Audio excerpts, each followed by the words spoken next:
public review and inspection during normal business hours at the town hall. Because of the unfortunate flooding incident at Town Hall, obviously we're conducting this meeting virtually via Zoom. I'm going to try very hard to conduct an orderly and efficient meeting, and I'd ask for your patience and indulgence in helping me do that. If you wish to speak, at other times and with other boards, I've used Microsoft Teams, which has a function where you can actually push a button to raise your hand, but they apparently don't have that on Zoom. So raise your hand or just yell and I'll recognize you. But let's try not to speak over one another because that makes for a poor record. At this time, I'd like to explain to the public the workings of the BZA. The Board of Zoning Appeals is a quasi-judicial body established to interpret and grant relief from the zoning ordinance. The Board of Zoning interprets and grants relief from the zoning ordinance. The board has jurisdiction over three types of cases: appeals, variances, and special exceptions. Appeals are heard regarding administrative actions or decisions by the zoning administrator. Variances may be granted when strict application of the zoning ordinance would cause an unnecessary hardship. The board's actions must be based on specific standards as contained in SC Local Government Planning Enabling Act of 1994 and the Town of Key Island zoning ordinance. And of course, those are what we're considering today. Special exceptions allow the board to permit uses if certain conditions as contained in the zoning ordinance are met. A simple majority vote of the quorum present is required to grant a variance or to overturn the decision of the zoning administrator in an appeal or to grant a special exemption. Because of today's hearing is a public fact-finding meeting, we are in compliance with the Freedom of Information Act and SC Code 6-29-70. 15 days prior to the meeting, an announcement was printed in the Post and Courier. A sign was posted on or near the designated properties, and a notice was mailed to the applicant or representative, to persons within 500 feet of the application, and to parties of interest. Persons, organizations, and the news media that have requested declaration of our meeting have also been notified. The Freedom of Information Act does not require notification of anyone other than the applicant and the parties of interest. Our purpose today is for interested parties to be heard in order to assist the board in gathering evidence pertinent to each case. If the members of the BZA feel the need for further information to clarify a case, the board has the authority to subpoena witnesses. In addition to your testimony, our board has been presented with written information submitted to the staff by the applicant or their agent for each case. This information is now considered to be evidence and is entered into the permanent record of this body. It's assumed that it is complete, true, and accurate. Also, we've been presented data assembled by the staff for the purpose of clarifying the location and the effect on surrounding property. Our board is empowered to approve with conditions, or to deny your request.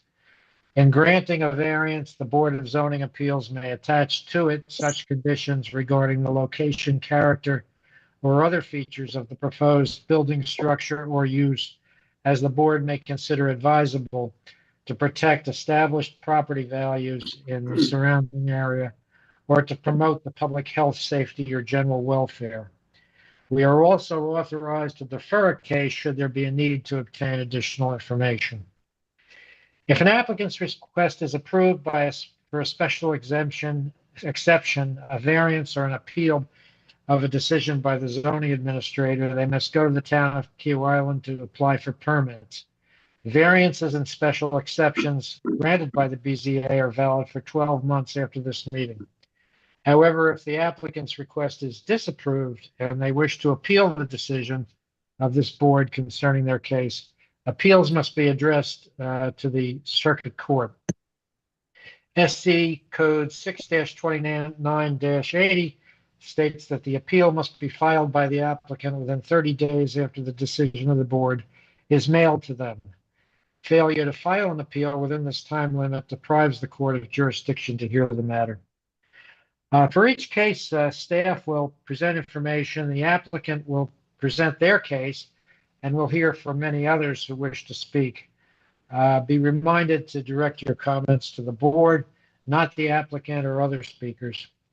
To expedite the meeting, I'd ask all persons who expect to speak today, please raise your right hand, and Mac is going to administer the oath. Yeah, if you could, if you plan to speak, first unmute your Zoom and then raise your right hand and repeat after me. I swear to tell the truth. I swear to tell the The truth. truth. The whole truth. Whole truth. And nothing but the truth. And Nothing but the truth. So help me God. So help me God. All right. Thanks, everyone. Thank you, Mac. I will now call case BZA 25-000011 N13 at 1031 Warbler Court. First, we'll hear from staff, then the applicant, then others. All speakers should state your name and current address for the record before presenting testimony. I'll limit comments by the public to 3 minutes, and the applicant will have a chance for rebuttal if that's necessary. Dan, you're up. Thank you, Mr. Chair. I'm going to share my screen. Can everybody see the presentation up on the screen? Yes. No.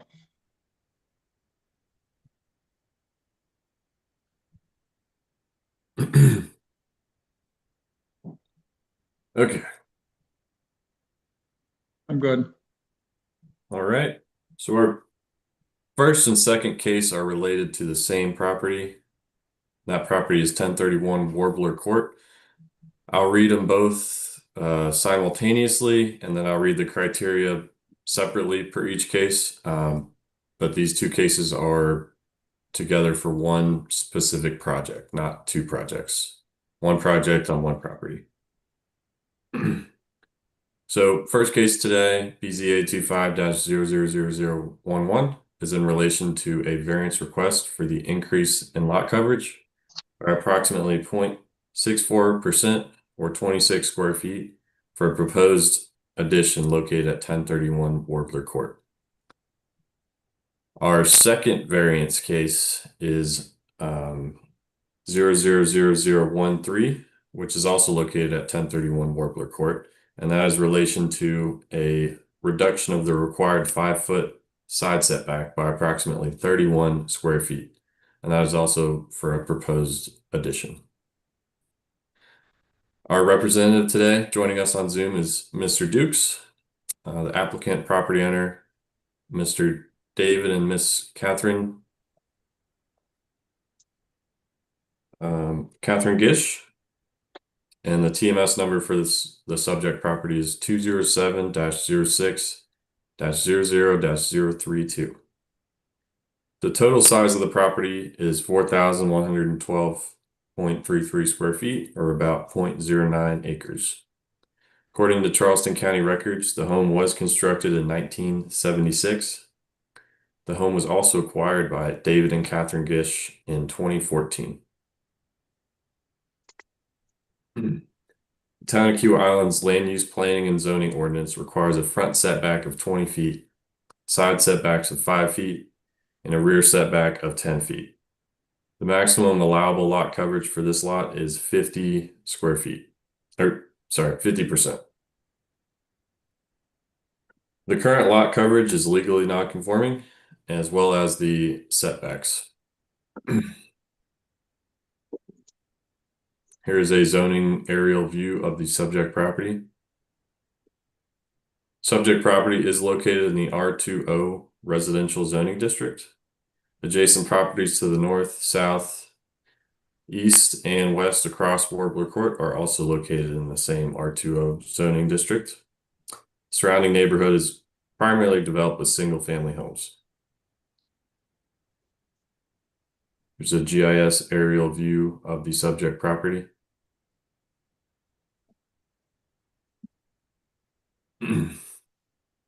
Staff took a site visit on July 30th, 2025, and took a few site pictures.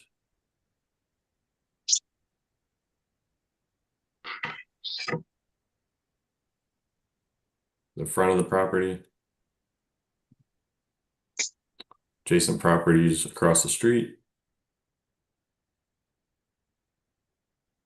adjacent properties, neighboring sides, the rear, and the subject property.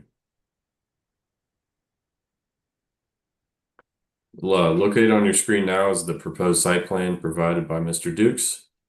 And again, this contains two parts to the variance. One part of the variance is increasing the lot coverage by 0.64%, 26 square feet.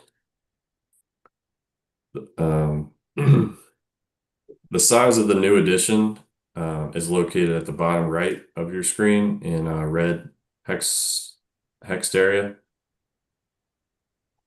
This is about 64 square feet. The applicant's plans also propose destroying a portion of the boardwalk walkway in the front of the property located to the north and replacing it with a pervious pavers. This results in offset of lot coverage by approximately 38 square feet or about 0.92%. The total proposed increase in lot coverage is 54.97%, and the total secondary lot coverage is approximately 0.92%.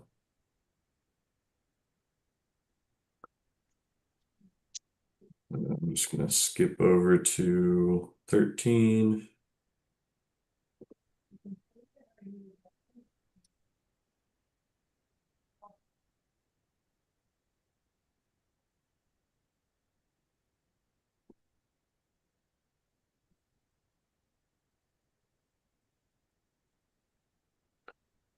Okay, so the applicant's plans also include the same addition, which is adding approximately 64 square feet. Areas of new addition within the side setback is approximately 30.65 square feet. At the furthest point of encroachment, the proposed structure encroaches approximately 4.7 feet into that required 5-foot setback. And then again, the applicant's plans propose to remove that front boardwalk entrance and replace it with pervious pavers. Again, the total proposed increase in primary lot coverage is approximately 54.97%. And then the total secondary lot coverage is approximately 0.92%.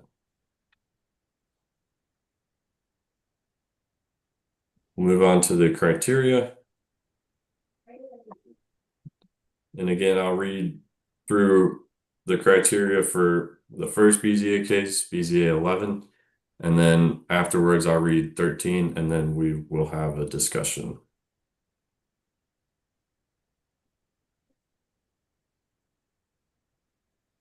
Okay, so criteria A, there may be extraordinary and exceptional conditions pertaining to the particular piece of property. There may be extraordinary and exceptional conditions pertaining to the particular property due to the small size of the lot. The lot size is approximately 4,112 square feet. Per the applicant's letter of intent, quote, the unusual condition regarding this property is the lot size related to other properties in the community. Criteria B, these conditions may be unique to the subject property and may not generally apply to other properties in the vicinity. These conditions may be unique to the subject property and may not generally apply to other properties in the vicinity. Subject property is located in the R20 zoning district.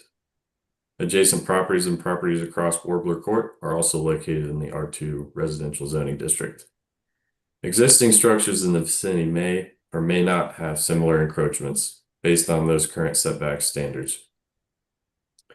Per the applicant's letter of intent, quote, These conditions do not apply to other properties in the vicinity, which exceeded the lot coverage restrictions when lot lines were established.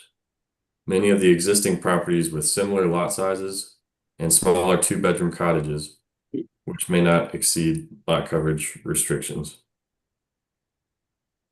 Criteria C, because of these conditions, the application of the ordinance to the particular piece of property would effectively prohibit or unreasonably restrict the utilization of the property.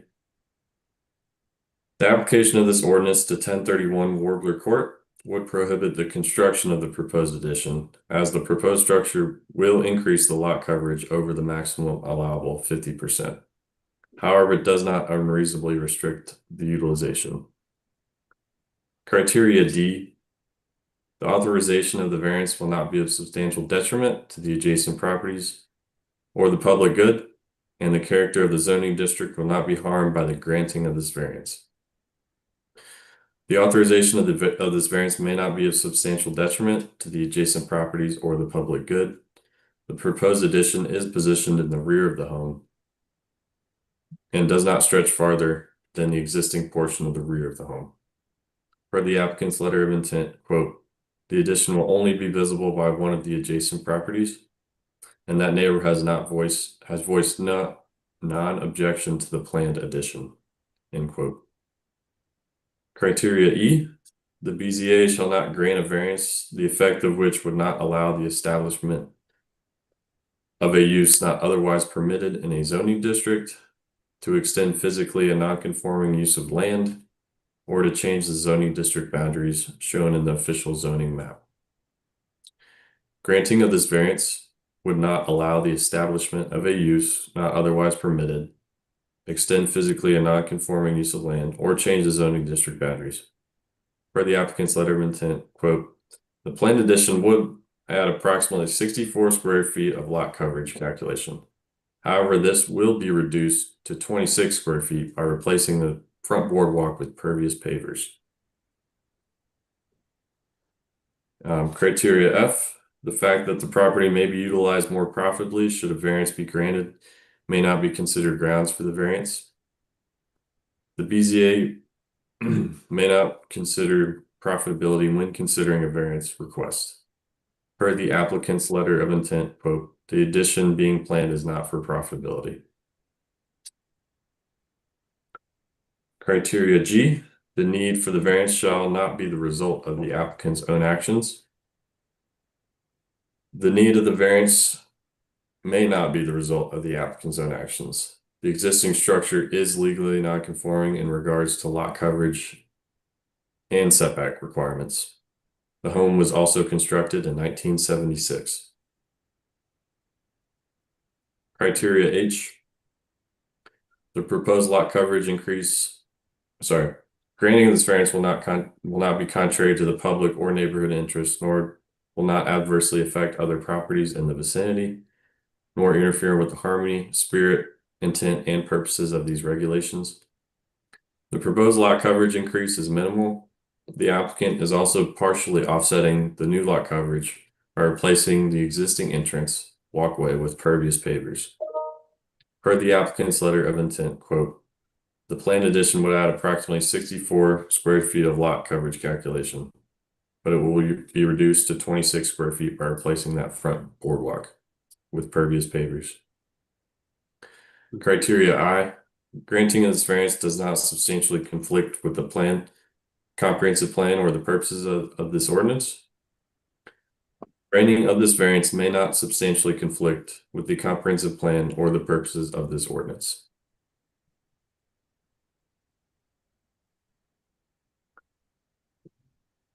Okay, I will switch over to 13 and go through the same criteria. And again, this variance case number 13 is a variance request for the reduction of the required 5-foot setback for approximately 31 square feet for a proposed addition.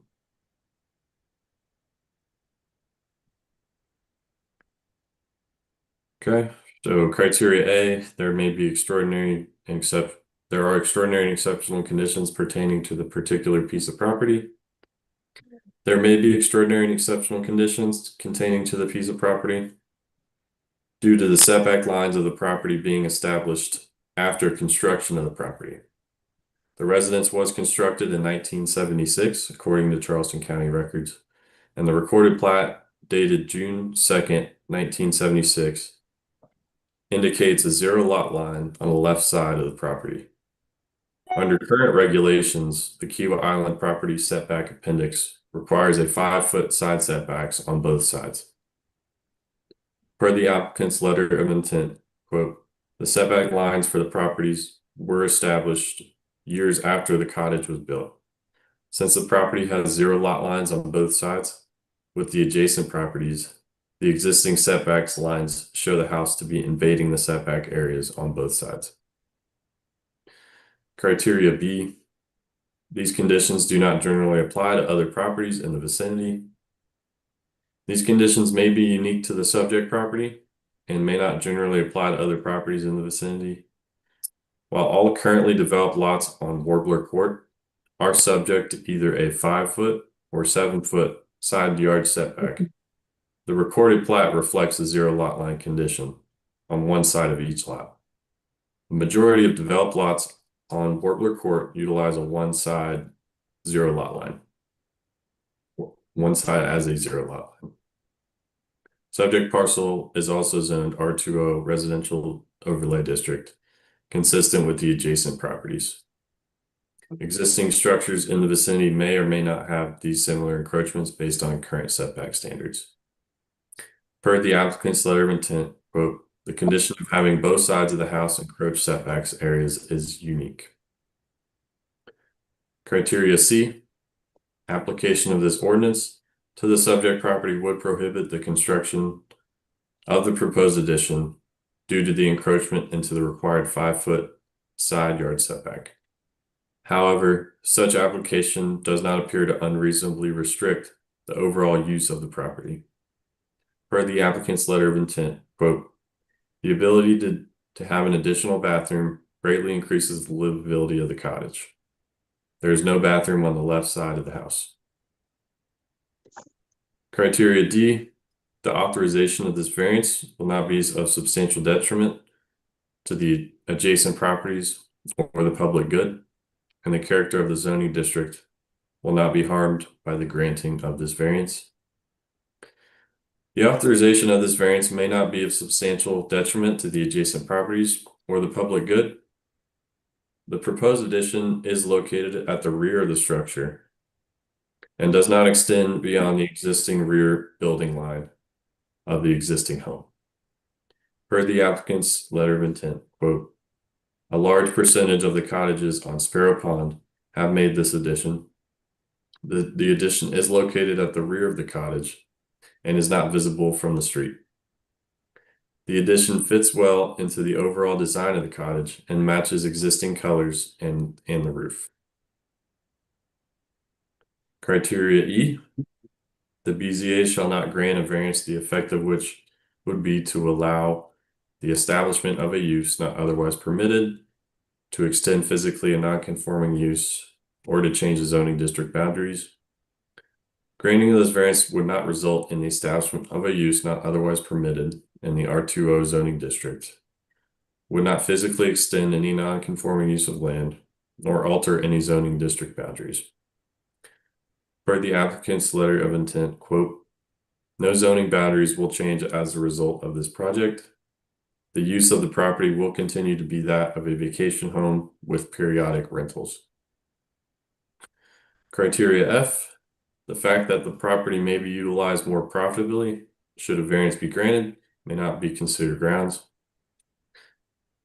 The potential for increased profitability may not be considered grounds for granting the variance.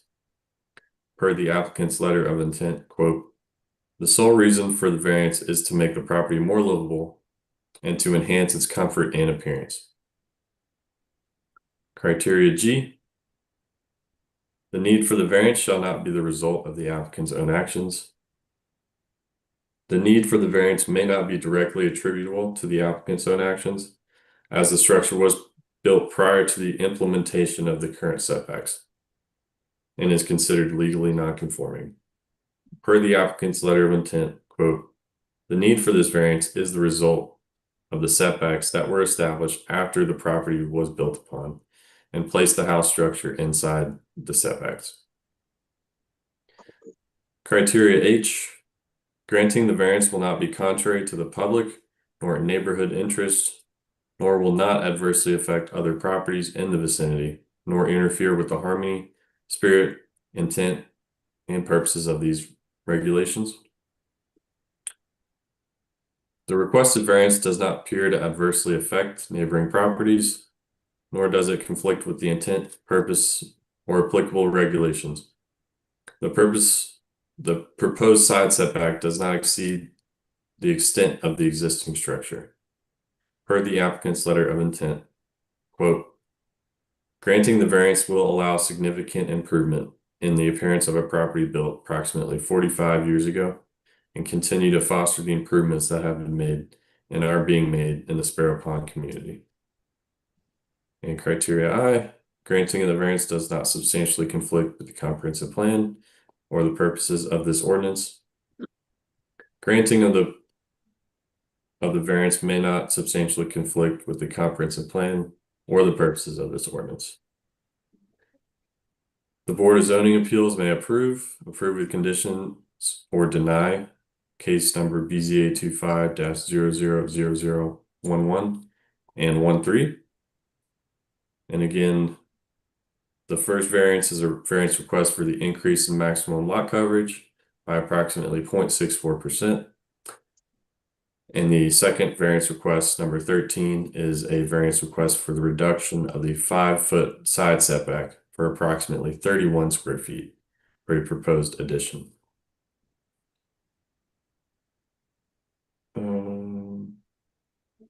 Should the Board of Zoning Appeals consider approval of the variance, planning staff requests that the BZA consider the following conditions. And that is, the applicant shall provide an as-built survey to the planning director, ensuring the proposed addition conforms to the requested and approved encroachment.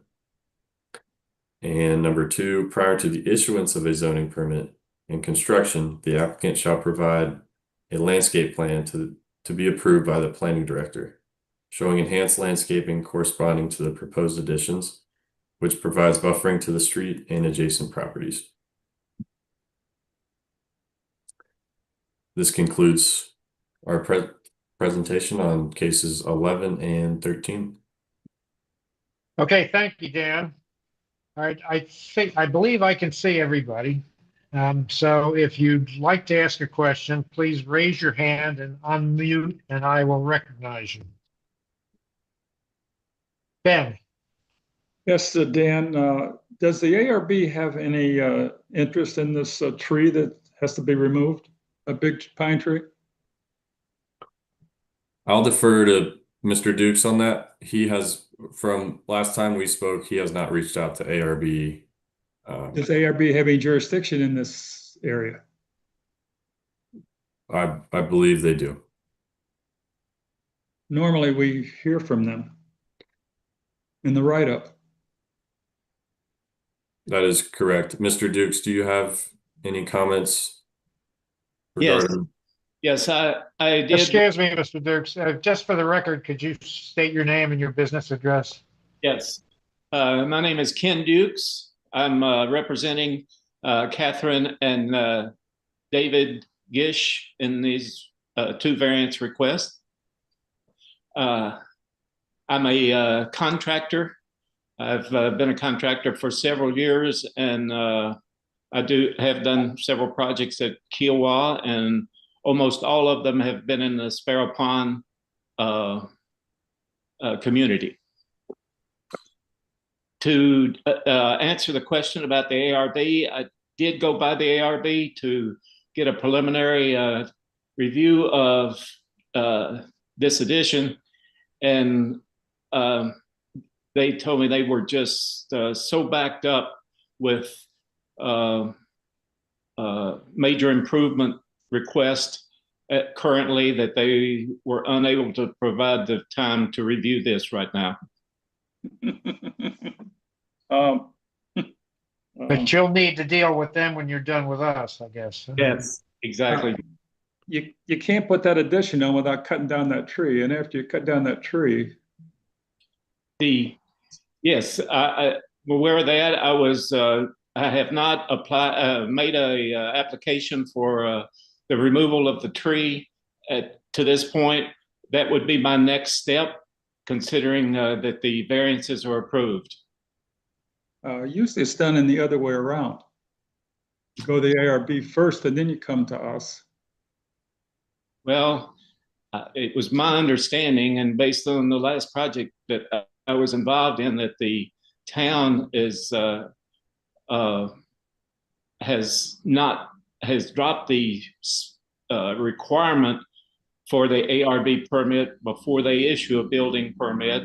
They are now recommending an ARB permit, but they are proceeding ahead with with building permits. Mr. Fairby, I can jump in. This is John Taylor, Planning Director. The approval of Architectural Review Board is not a formal requirement for us to issue a zoning permit. Historically, there has been a deference to allow the applicant to submit to the ARB, as the timing and sequence of permitting makes it definitely easier for them to receive ARB approval prior to a zoning permit based on the purview of the Architectural Review Board. But it's not a requirement that they have ARB approval, because there are two independent processes but your decision of this particular matter of case could take anything into the record regarding the review. Does the ARB have to approve it before they can move forward, the construction can move forward? I don't want to speak before the Architectural Review Board, number one, but I would say that the town does not have a tree removal administrative process based on our standards in our zoning code. So if you're asking specifically about the removal of a tree, then we would not have any standards that would apply to single family residential, and that would be deferred, if you will, to the Architectural Review Board. Prior to beginning, the Architectural Review Board would need to issue approval for this type of addition. If I understand you right, you said that we can go ahead and approve this, but they cannot do any work on until the Architectural Review Committee gives them the okay. Is that what you said? Yes, but knowing that we, the town, have no input in that process of the Architectural Review Board. That's an independent process. Well, John? they go hand in hand, John. I hear what you're saying, but I think it's gobbledygook to me. Yeah, I will. both. Let me say this, Mr. Farabee. Like I said, the processes are independent. If you're concerned about that particular tree, you have the ability to take that into consideration of whatever your thinking is regarding this particular application. So whether that's, I don't want to give you any suggestive answers here, but I mean, whatever mitigation or things that you would require or sequencing, that could be something that you take into consideration of your recommended decision on this matter. The staff's review says that the property is subject to review by the Key Island Architectural Review Board. I know John's being careful not to speak for the board, but it seems clear that they would need to approve this project before anything starts. John, this is Larry. Larry, One question. Are you saying that we can disprove the project simply because they would have to remove a tree? Or are you saying that we could allow the removal of the tree?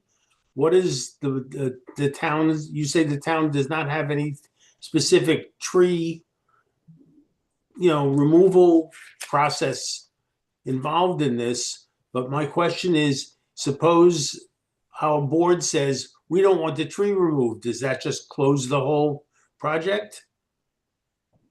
So I think to your first question, we do have a tree landscape preservation ordinance. That particular ordinance exempts single-family residential from its applicability. Regarding the BZA's purview, you can take into consideration any of the site conditions in your decision. I'll allow Mac to weigh in any further onto that. But you have the purview to consider any site conditions, whether that be setbacks, trees, or just adjacent properties, and looking at those approval criteria. So if that tree is within, you feel like one of those approval criteria, then you can lean on that as part of your decision. Oh, thank you. Jay. Again, just trying to understand why we separated this into two cases, because they're connected. Just for either Dan or John, can you walk us through? Yeah, I'll give a brief background on how we got to these two cases. Mr. Dukes applied for his first variance after a pre-application meeting. During that pre-application meeting, we noticed that the lot coverage was already over the allowed 50%. And we did not dive too deep into the setbacks at that time. A few weeks later, after his application, staff dove further into the setback requirements and noticed that instead of a 0 lot line on that right side of the property, it's actually a 5-foot setback requirement. And so 2 weeks later, Mr. Dukes was advised to apply for another variance for the same project, and that is for that right side setback encroachment. Okay. Bill, you had a question? Yeah, actually, I've got two sort of separate ones just on this very same point, and this is, I guess, for John. I mean, were the board to say, okay, we approve the variance, but unlikely though it may be, ARB says we don't want you to take the tree down. Does that sort of set up a conflict between what the town has said you can do and what the ARB has said you can't do? There would be a conflict if the town, if you guys approve the variances and hypothetically the architectural review board says you can't remove the proposed tree, there would be a conflict naturally. That means the applicant would need to review whatever requirements of the architectural review board in order to move forward. But it does. I want to keep the process as simple, separated is what I'm trying to. I understand that there's an indication to keep them together, but I'm trying to keep these processes separate because we have no ability to dictate what the architectural review board shares as an approval or a conditional approval or disapproval. Understood. Yeah. I guess the maybe the question is, does it make sense or not make sense to, if we were otherwise going to approve it, to say subject to the ARB being okay with the removal of the tree, so the two dovetail. I don't know, that it's just a or just go ahead and prove it and then let the chips fall where they're going to fall at the ARB. If otherwise we were otherwise inclined to prove if I can pause process wise just a minute, and if there are, I kind of think that we're going into deliberations. So I before we go too far advance of deliberations of the project, we can get that question answered. I just don't, from a procedural standpoint, I just want to make sure that the applicant, before you guys begin to problem solve and provide recommendation for a decision, that we have all the opportunity for the applicant or any others to participate in the process. Fair enough, John. Fair enough. Okay. Are there other questions by the board? Yeah, Are there other questions? I'm sorry, go ahead, Phil. this is Ben Farabee. I have a procedural Yeah, question my other, on this whole process. Are we the subservient to the ARB? Is the BZA subservient to the ARB? Jesus. Is that for staff? Yeah, this is Ben Farabee, yeah. No, so the town can make a decision on this absent of whatever the ARB decides. John, this is Larry. Who has final say in that case? This is an interesting quandrum. I mean, if we say yes and No, the ARB says no, does that mean it's no? If we say no and the ARB says yes, does that mean it's a no or a yes? Who has final say in this? Mac, do you have any input on this? No, I would want to, Mac, you might can explain a little bit, but what I'm trying to communicate here is that the applicant would need to meet both processes. They would need to meet the standard of both processes. So you guys have one process and the ARB has a second process. If the applicant doesn't meet both, they can't move forward. That's right. This approval is sort of on two parallel tracks. They've got to, in order to complete this project, they're going to have to get approval of the variance from the BZA, which only the BZA can give, and the ARB can give approval on design, aesthetics, trees, etc. The one thing you potentially could do, and I know the ARB has done this before, is they have approved design subject to the applicant obtaining a variance. It could be the same thing here. We give you approval. We will approve the variance if the ARB ultimately approves the other thing, because ultimately John's right. They need approvals from both separate and distinct bodies. Thanks, Mac. But just a point, Frank. Most of us here have been on this board for multiple years. I do not recall one case where the ARB's approval, recommendation, whatever you want to call it, has not been presented with this package for the BZA to vote. And that upsets me that this is not going along with the procedures that we have adhered to for all these years.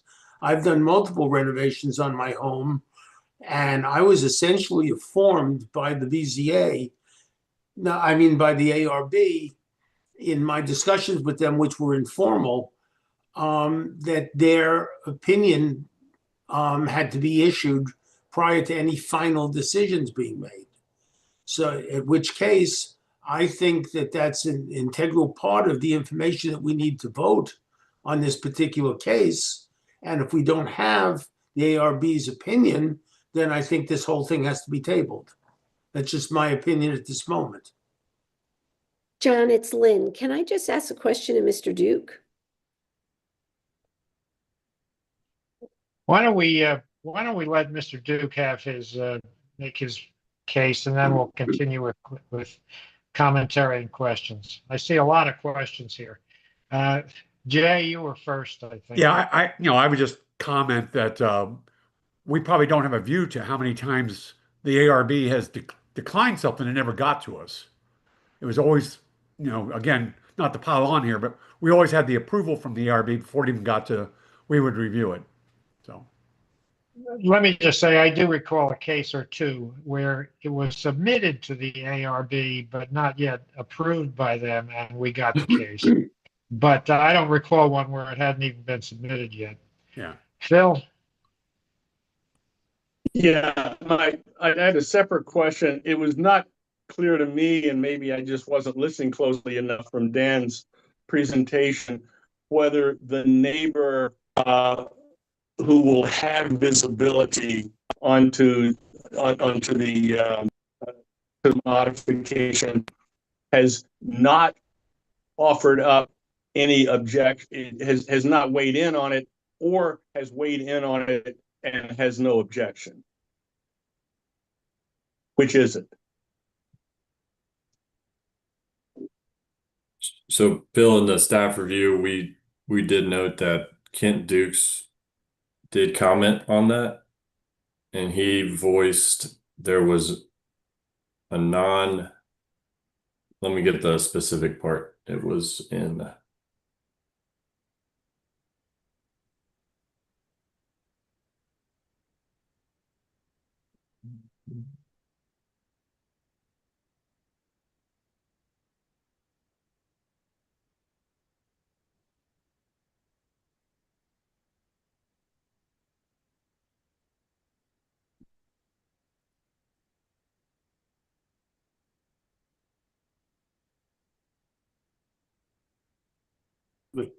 I believe he, Mr. Dukes, if you want to confirm, there was a non-objection from the neighbor.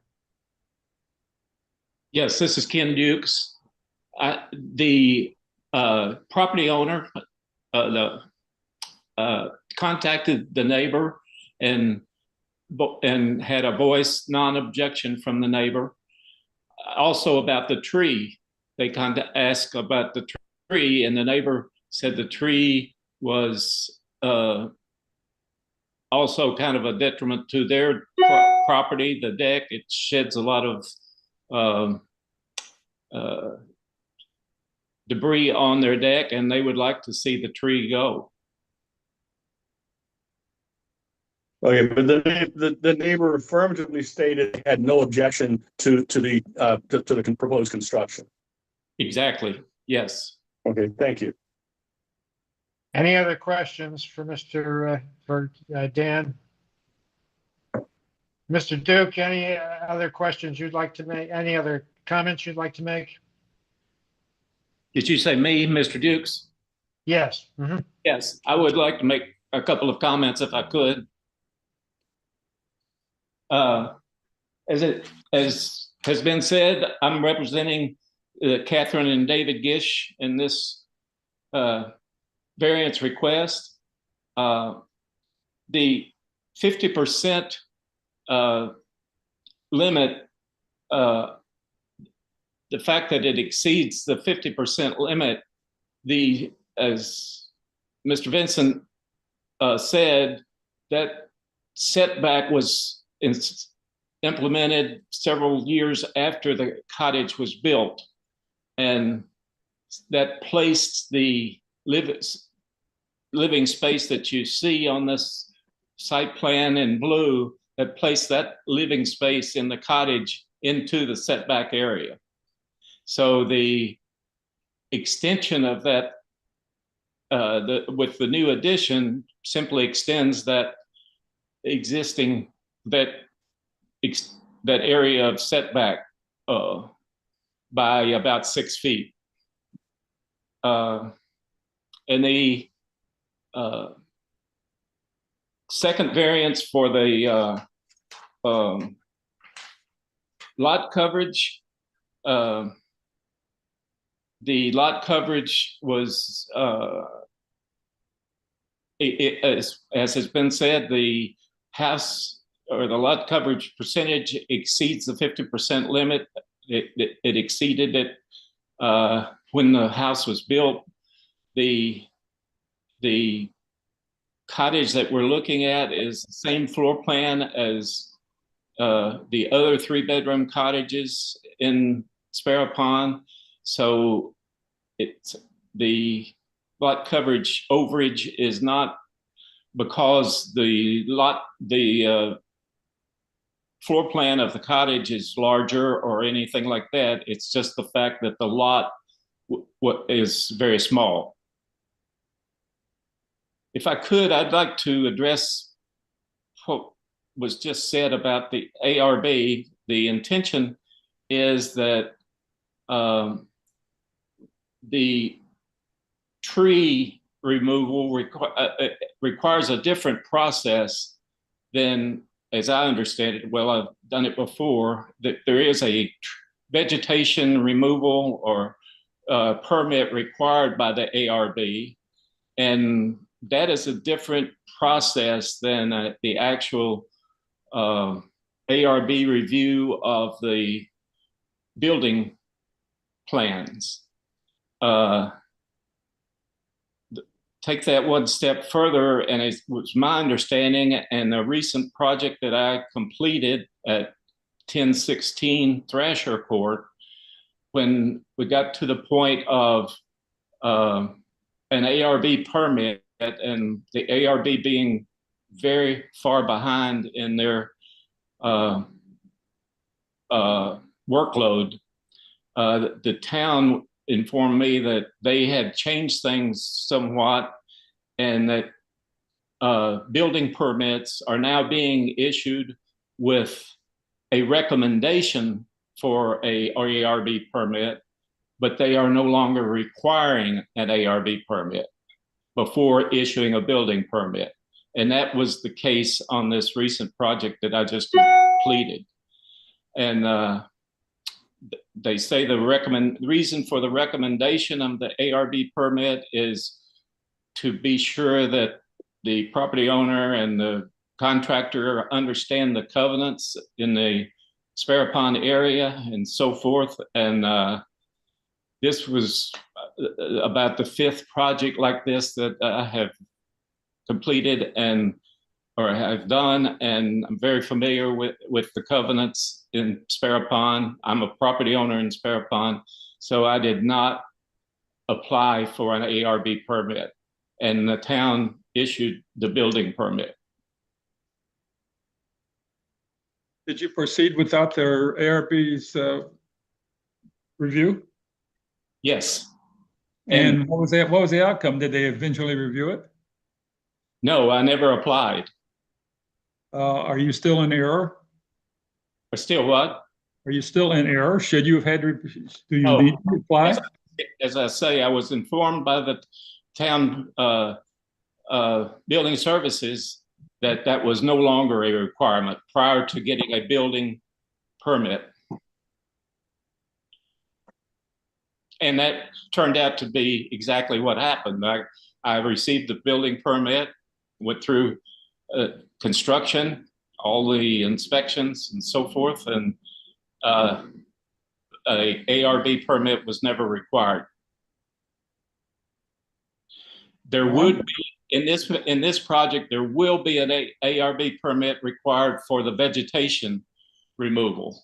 And I plan on doing that as soon as we get the building permit, but we will not start any construction until we have the vegetation removal permit, but there's not an ARB permit required. There's probably going to be a recommendation for an ARB permit, and that's the way things are today.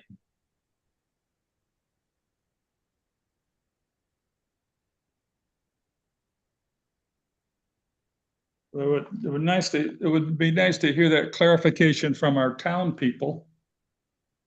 Yeah, Mac, do you have a view on this? Because it seems to me that any other project that we have ever reviewed of this type, where the external look of the structure is being changed, it requires an ARB approval.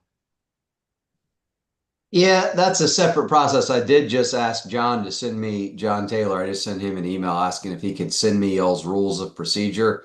One potential recommendation, if the applicant's agreeable, is to kind of agree to continue this hearing, let the ARB weigh in, and then bring it back before the Board of Zoning Appeals at that time. Yeah, I think Mr. Rosenfeld shared earlier that you guys couldn't table, and if that is the concern of ARB approval, I think that would be in the your purview to table until for further information, which would be submittal to the ARB, if that is the desire of the board. I'd entertain a motion that we table these two requests until the ARB acts. Seconded by Farabee. Okay, there's a motion made and seconded to table this. Is there any further discussion, Jay? I think. Was there anyone else that was going to speak on the case for or against?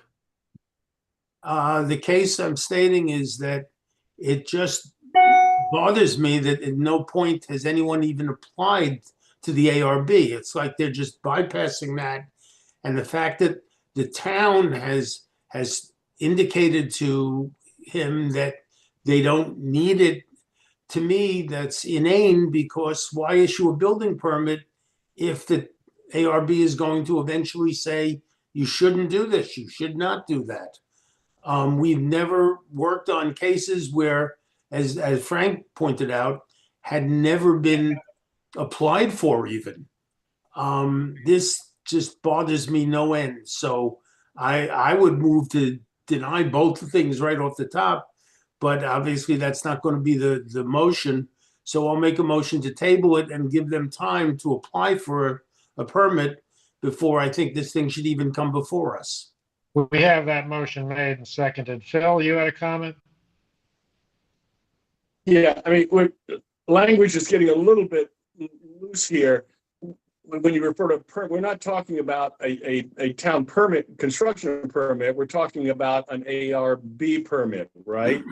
And Yes, if in fact the town doesn't require an ARB permit in this neighborhood for this type of construction, tabling it until they get the ARB permit, which they don't have to get and which they may not intend to get, is essentially the same as sort of denying it, because it puts it on the table indefinitely, and that doesn't seem fair to the homeowner. That was going to be my question, Mr. Dukes. Are you agreeable to us tabling this just for a reasonable amount of time to allow the applicants to at least go before the ARB to see what's needed? I'm a little. I'm sorry. I apologize for interrupting, but are you suggesting that we take action to compel the homeowner to go to the ARB in a circumstance when the homeowner is not required to do so? No, I think, but with respect to the tree, and given that this is there are kind of two issues at play here, I was just trying to see if we could kind of all reach an agreement that, look, you'll apply and then come back to us, bring this back next month for consideration, something like that within a reasonable amount of time. Mr. Dukes? Yes, I'm just a little confused about what is required to initiate construction. I've always been under the impression that once a building permit, the town issues a building permit, then construction can begin. And it would not be up to the homeowner or the or whoever to decide that. It's up to the building permit office whether or not they would issue a building permit without an ARB permit. That is, Mr. Dukes, that's correct. I think the issue is, though, if the town determines you can get a building permit but the ARB doesn't approve the design or has issues with how it looks, you're kind of doing that, the homeowner's doing that at their own risk. So I think that's kind of the concern of the BZA, is they want to make sure that your folks have checked the boxes so that this doesn't create inconsistent decisions or an issue down the road, which I think benefits everybody. I see. Yeah, Mr. Dukes, I'd suggest that for your own protection, I think you need to clarify where you stand with the ARB and what's needed. Are you comfortable with that, though, Mr. Dukes? At least maybe delaying this a month to talk with the ARB, get an application in, and then once you've heard from them what's needed, what's not needed, whether they approve or not, then coming back to the BZA on that? I assume we really have no choice, but again, I would say that with my understanding of the current load at the ARB, I'm not sure a month is even in the picture for them to review an application or an improvement application. They talk like it's many weeks behind. Which I think I threw out a month, and I don't know how long the ARB takes, but I just wanted to give you some assurance that as soon as you've heard from them, we can work with you to try to get something scheduled. We're not going to unnecessarily delay this. Is he required to go to the ARB at all here? That's my question also. So the ARB, based on the covenants, he would be required to get ARB approval. For the entire thing or for the tree thing? Just Entire thing. The entire thing, tree included. Okay, that's not what I thought I heard earlier, but okay. That's not my recent experience either with the town building office. I have a question for Mr. Dukes. This is Ben Farabee. Yes, sir. Mr. Dukes, if we were to give approval on this, would you proceed, cut down that tree without any ARB approval? No, sir, we would not, because the ARB has a different process for the tree removal, and I fully would follow that process. The answer then about the an approval to get an ARB permit as a building improvement process, yes, I would not be entering that process. Thank you. A question then, if getting the tree removed is contingent upon putting in the addition, and it's a separate process through the ARB that would not be constrained by time, why haven't you done that? Because I was unsure of the variance approval that we're going through today, and I knew that that was going to be and the property owner knows that would be a very big expense to remove the tree and then not be able to get the variance for the construction. This sounds more and more fishy the more I listen to it. That sounds perfectly reasonable to me. Yeah, I just it was going to cost a lot of money for the tree removal and so on, and until But you can't do the addition unless you remove the tree, correct? And I can't do the addition without the variances. So they're both part and parcel of this project. So if you can't do one, you can't do the project without one or the other. One would assume you would apply for both of those. And by the fact that you didn't apply for even the tree removal is really suspect. Okay, I'm going to suggest that we give the applicant a month to talk to the ARB and talk to town staff and clarify exactly what approvals are needed before this project can commence. And I'd like to see something in writing. I'm sorry? I'd like to see something in writing. I don't want to hear, well, the town told me that they might not necessarily need it. I want something in writing. I don't understand why the town people cannot tell us what the process is. Why we're going individual tracks down this when we've never done this before.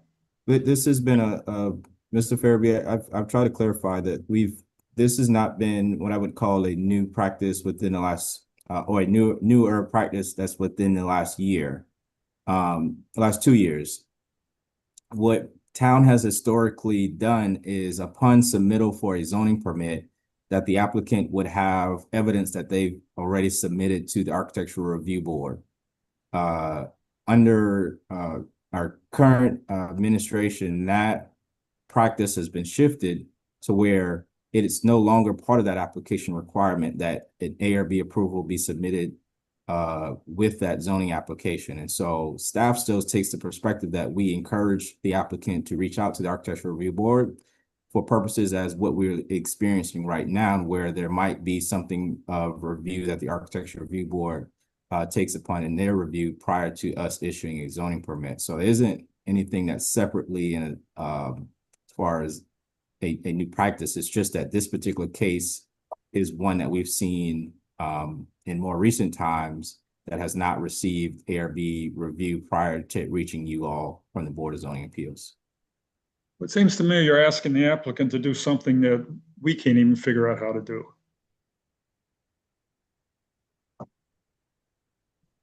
And you're telling me we can't proceed with that, without their approval, and you're telling him to go get it, and yet he hasn't had to give them in the past. I'm as confused as he is about what the process might be now. Well, let me try to provide some clarity on that. So one, the BZA grants or denies variance requests. And that's what's before y'all today. There is a separate process under the general covenants where the ARB, a separate entity, has its own approval process. And both of those boxes have to get checked ultimately before to get ultimate approval, because there's a situation where we could approve, the BZA could approve the variance, but the ARB may not approve the tree removal and or the construction, in which case they could bring some sort of enforcement action. So the homeowner's safest bet is to go through both of those processes. Typically, I understand what Larry's saying, typically they start at the ARB, then come to the BZA. So as I see it, there's really couple options for the board. One is to defer the request. I have a copy of your rules of procedure up in front of me, and number 17 in your rules of procedure says cases to be heard by the BZA may be deferred for a period of not to exceed 90 days. For the record, the reasons given for postponement must be clearly stated in the motion for deferral. So that's one option, is to defer it for up to 90 days, give the applicant time to go to the BZA. The other option is to approve the request, to deny the request, or to approve the request with conditions. So we're going to approve the variance subject to the ARB signing off on their aspects of the project. But ultimately, that's fully up to this body as to what they want to do. And if I could add, Matt, the other thing that I want to reference is within our code, section 1228, which speaks to private restrictions.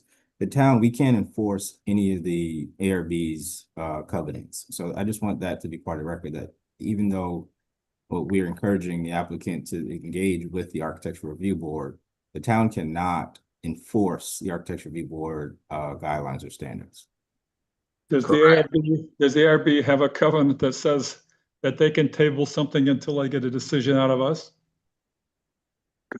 I don't think there's anything in the general covenants that says that. But they certainly have approval authority based on the covenants, and they certainly have the ability to institute enforcement actions. But that is, as John pointed out, and John, that's a very good clarification, that is separate and apart from anything the town does. That's the ARB. Thank you. So for example, the board could hypothetically approve the variance conditioned on the homeowner getting whatever required approvals there are from the ARB. I think that last part is probably unnecessary because they got to do it anyway. Yeah, that was going to be my comment. If you guys were going to lean to approving it, the condition of adding a requirement of seeking Architectural Review Board approval would be meaningless in my opinion. Right, but conceptually, that's what we'd be doing. Conceptually correct. Yes. Yeah. I mean, we have had numerous projects where we've denied that the ARB is approved, and for obviously different reasons. But I'm just saying this again would be a different reason, as I guess it should be. If I can just pull back, and I just want you guys to understand the scope of what your review is that if there is a concern regarding the actual tree, then I would say discuss the merits of the tree regarding the application, and not the Architectural Review Board process. So that if I'm just pulling back a bit. No, I know it isn't about the tree, nor is the ARB interested on that tree. It's a pine tree. They don't care about pine trees.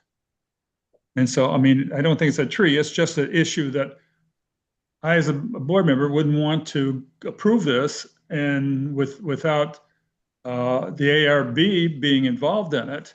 And then the ARB would feel like they should have been, just like I would feel the same way if it was vice versa. That the ARB says, go ahead, no problem with that. I think we got to get this asked backwards a little. Let's start off with the fact that we have a motion made and seconded to defer this application while the applicant talks to the ARB. That's okay. Now, we got to do something with that motion. Yeah. That's fun, Doug. Okay, if I call the question. Take a vote. Yeah. All right, so I'll take a vote on that now. Ben? Repeat the motion. The motion is to defer action on this, on these two applications until the applicant speaks to the ARB about what's required. Yes. Jay, Yes. Lynn, Yes. Larry, Yes. Morris, Yes. Phil. No. Okay, and Frank, yes. All right, motion carries 6-1. We're going to defer this, and I would strongly suggest that the applicant at least get a sense of what approvals are necessary and what are working with both the town, the building department, and the ARB. So that we are all clear on exactly what needs to be done here when the applicant comes back. Just for the record, I wanted to ensure that that was for both cases. It is for both cases. And I would like to see the information that is returned to us be in writing. I would not like hearsay anymore. I need something that's concrete. That's my feelings. I don't know about the rest of you. Did you get that from the ARB? I mean, the ARB is going to do what it's going to do. We can't compel them to write a letter. I understand that, but they always do write a letter. Can I just ask a quick question of John and Daniel? When you guys get a packet and you're looking to send this to us, is there a checklist? Like, because did we notice at any point before this meeting today that we didn't have anything about this tree from the ARB? Because if the ARB knew this was coming before the BZA today, I would have thought that somehow it would have gotten a priority, because it is a pine tree, to sort of move this along. So we're just sort of talking in circles here. I'm just curious, when you guys do a packet, is there a checklist to see if the ARB is needed for something, that there's a letter in there, so that if when the homeowner comes to present this to us, they're ready? And I think that's just a little bit of my frustration here. It seems like he didn't think he needed to have this, and we think he does need to have it because it's what we've had all along. So I'm just curious what the process that you and Daniel have, John, when you look at a packet, do you double check that if a tree needs to be removed, that you have something, so that Mr. Duke isn't coming here thinking he's got a complete packet when he really doesn't? So yes, we do have a checklist. An ARB approval is not required in order to submit for a variance. Okay. And then when Mr. Dukes and I talked first about this variance, he included that in his in our discussion, and that he has not applied to ARB, and he wanted to see if he could get BZA approval prior to ARB approval. So staff did know that he did not have any ARB talks, and that's not a requirement, so we proceeded with his application. And just for the record, there's nothing wrong with doing it in the order he did, but it's a risk to the homeowner, because they, like, to the extent the board was inclined, rather than deferring it today, but if they were inclined to grant it and then he ultimately didn't get ARB approval, he's in a bind. And I think where the confusion comes in for me is that the applicant apparently has done previous projects of this nature where he has not gotten ARB approval and it has gone through. To me, that's not correct. That there should have been, I'm not a lawyer here, but there should have been ARB approval as well. Every other project where the exterior of a building is being changed, it requires ARB approval. So, yeah, I agree with Mac. I don't think the ARB has to go first, but it certainly has to go at some point.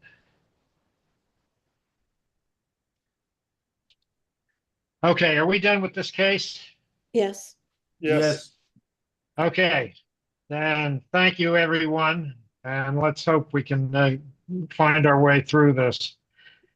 I will now call case BZA 20-000012 at 1053 Shoveler Court.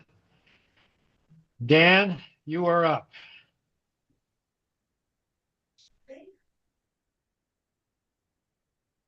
Thank you, Mr. Chair.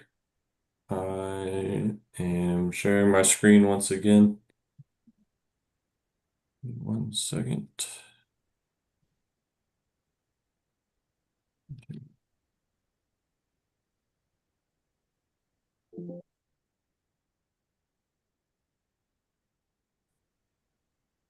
All right, can everyone see? Mhm. PowerPoint? Okay. Our next case being presented today is case number BZA 25-000012.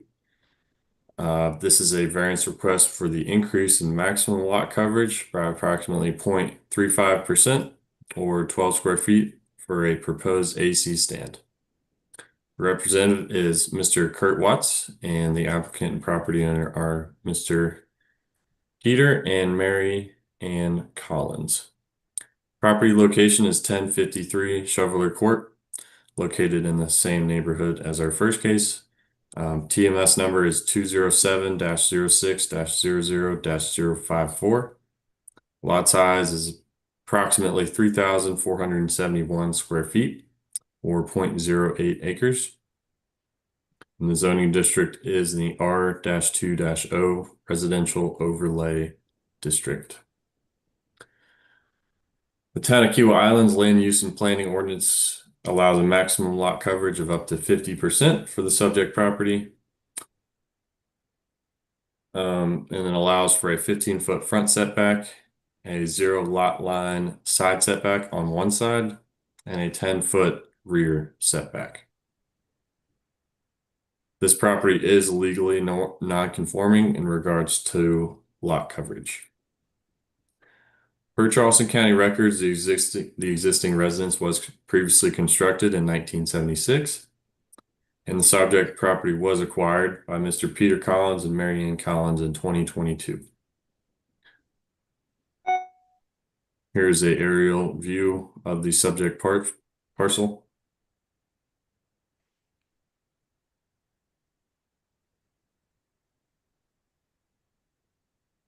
A GIS aerial.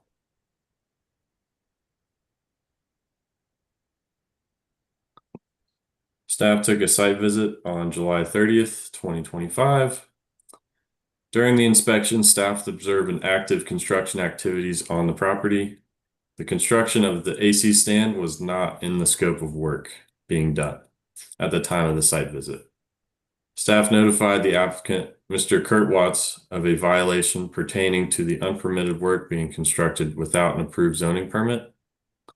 The applicant submitted a zoning permit subsequently on July 31st, 2025.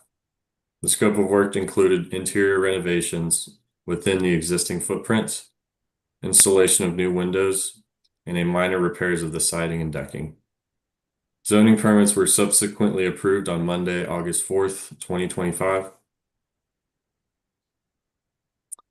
Here are a few pictures staff observed on that July 30th.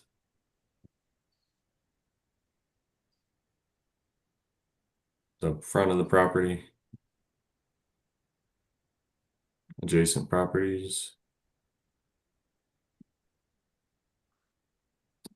This is the left side of the property. The rear side. And the subject property.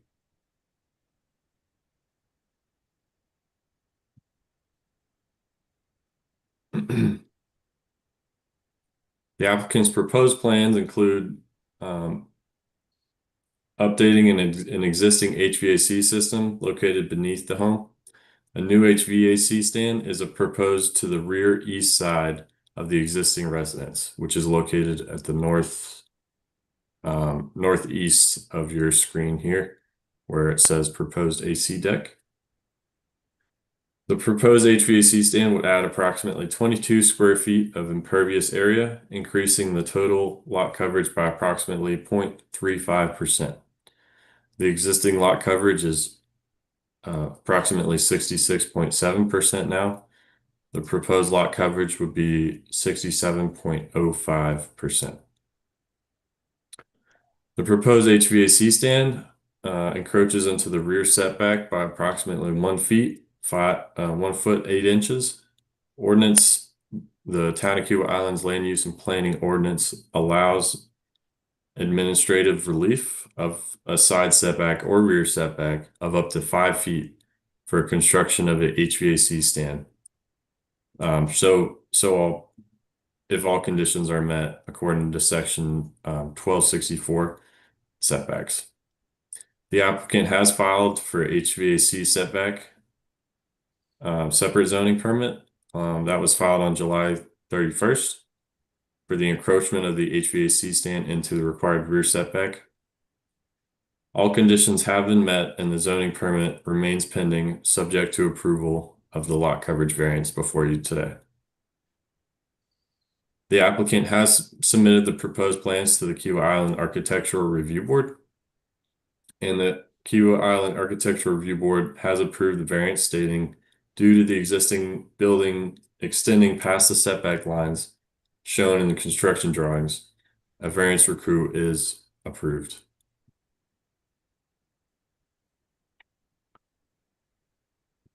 We'll move on to the approval criteria.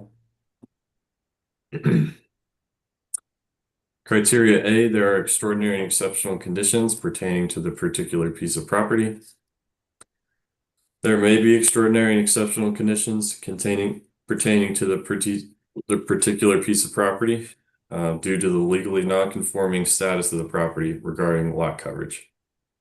The existing coverage is 66.7%, and the proposed lot coverage is 67.05%. Per the applicant's letter of intent, quote, the natural trees retained in the front present a natural buffer to the street and allow the home to be secluded visually from the street. This adds greatly to the streetscape and community ambience, end quote. Criteria B, these conditions do not generally apply to other properties in the vicinity. These conditions may be unique to the subject property and may not generally apply to other properties in the vicinity. The subject property is located in the R2O residential zoning district. Adjacent properties across and along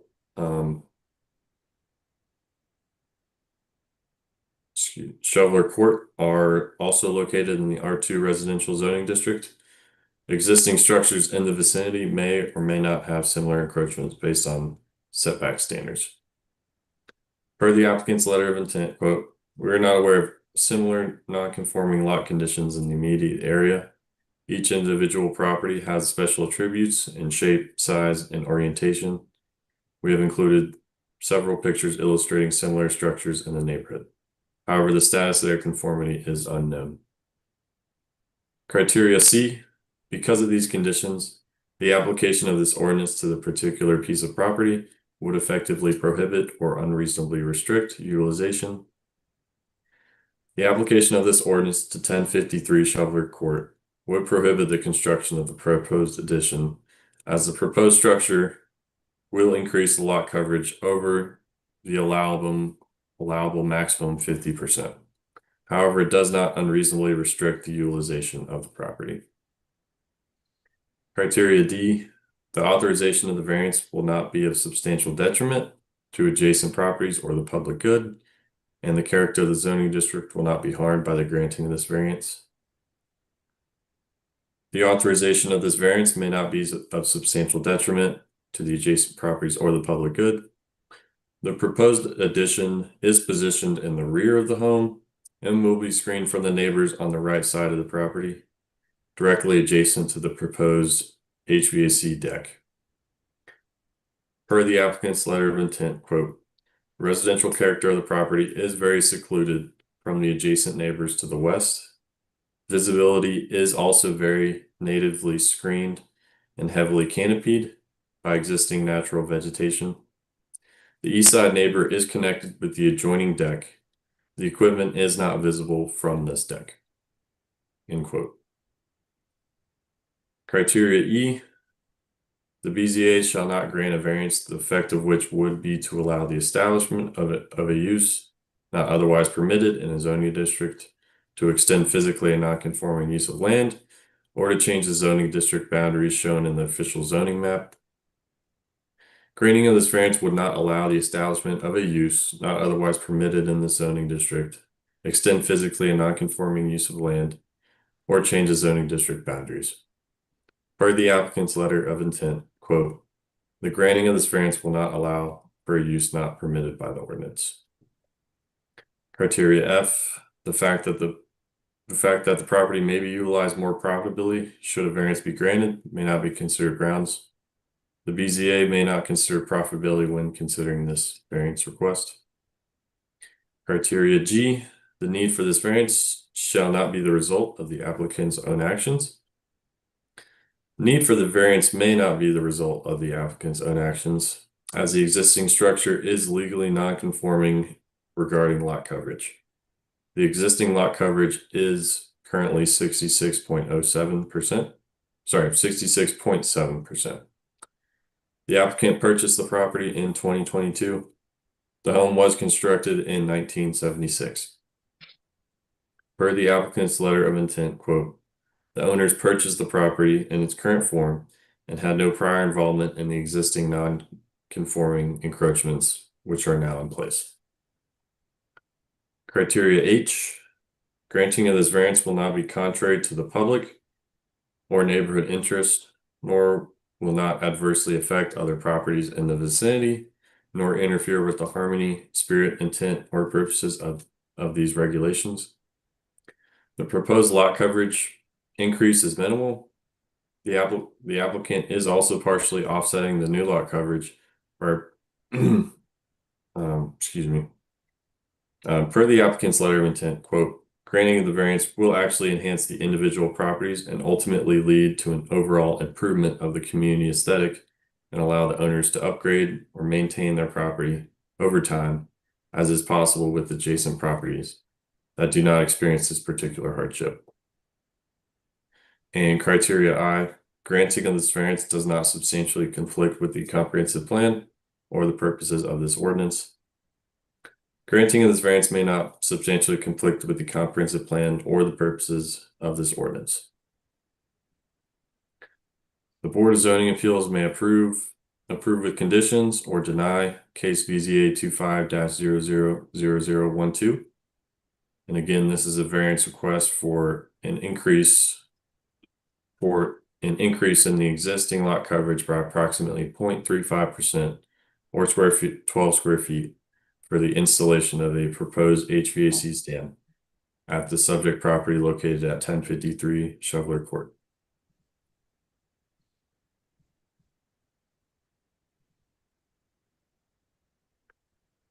This concludes staff's presentation.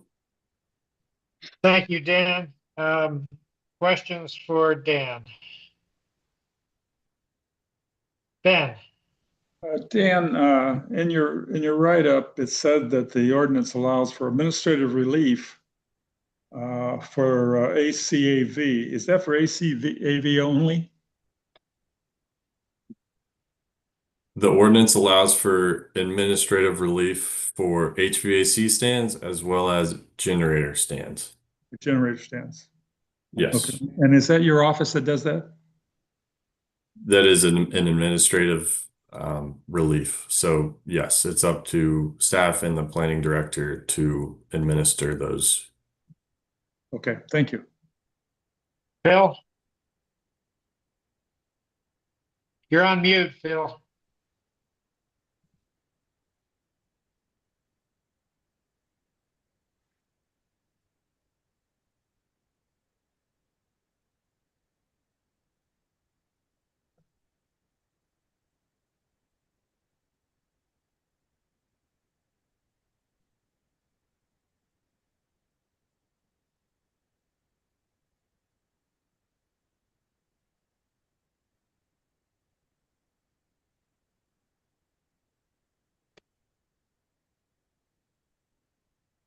Looks like we lost Phil. And there he is. You're still on mute, Phil.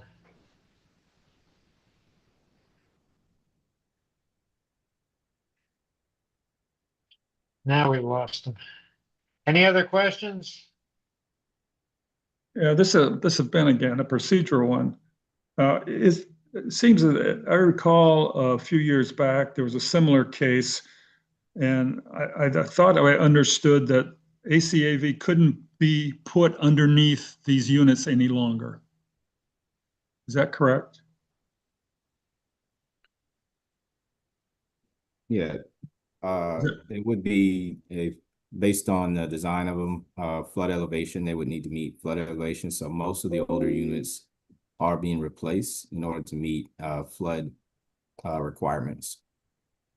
Okay, so they got to come out from under it. So they got to be outside the unit, right? Because it can be underneath, it just needs to be able to meet flood. So if it does not meet that, then more than likely it would be on the outside adjacent. Oh, okay, because it still can be underneath. Yeah, unless there is something that within that neighborhood that requires that, but as long as it meets the flood requirements, it could be placed anywhere. I can't say anywhere on the site, but it could be placed there. Just the point I was going to lead up to is that all those units back there exceed the current lot coverage. So everyone that gets a new HEV is going to be back here asking for a variance to the coverage just to put an AV unit. The lot coverage, not necessarily. Okay, all right, then I stand excused. Phil, it looks like you're off mute. Yeah, sorry about that. But I think the question that we're just discussing covers what I was going to ask, which is where's the existing HVAC stand? Okay. Other questions? All right, Mr. Watts?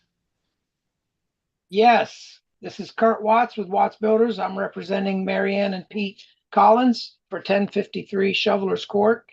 John, Dan did a great presentation. Dan, I do want to point out that I think you said in your presentation that we did not have a zoning, but we do have a zoning for the HVAC that was approved. I think it's John's signature on here. So that you guys did administratively approve that zoning permit. In addition to that zoning permit, we do have the ARB's approval, and I've provided that documentation. We also have the Communities Association approval. I should say Cottage Association's approval for that as well, and I provided that documentation.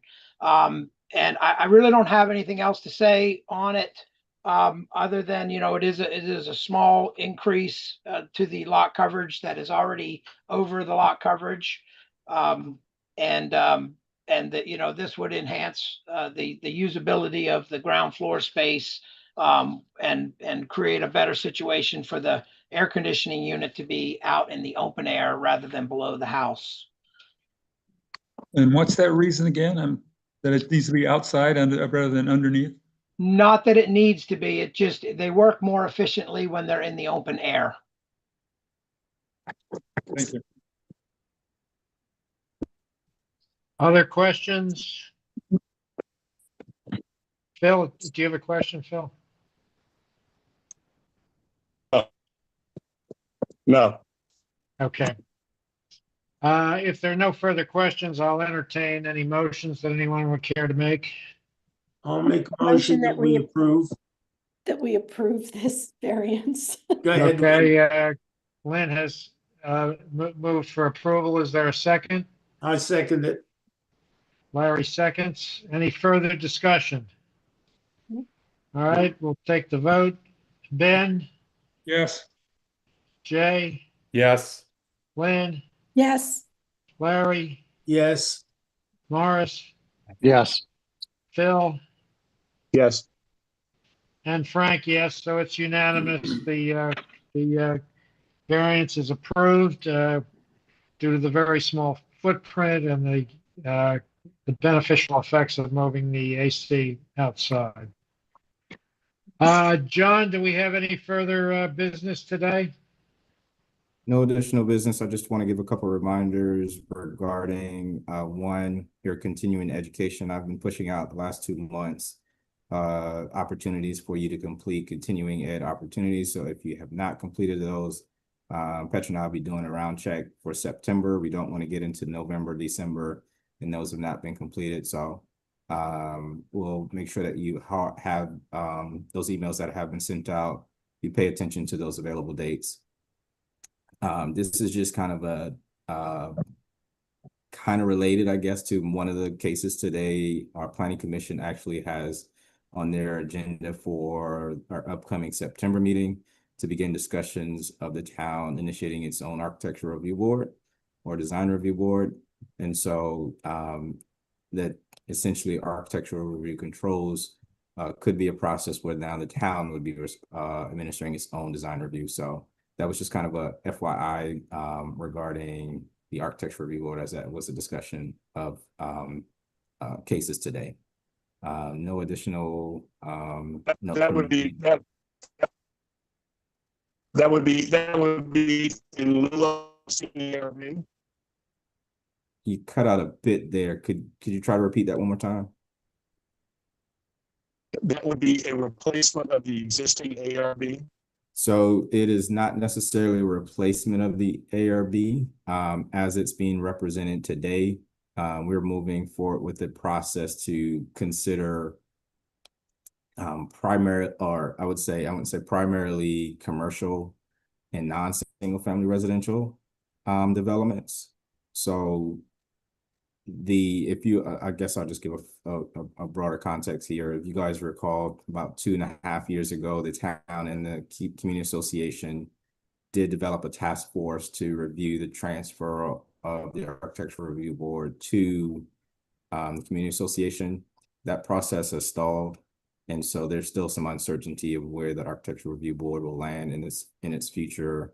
And so this is to start the process for the town to initiate its own, absent of the existing architectural review board. So as it's currently, it would be not a replacement, it's just be a town controlled function. Thanks.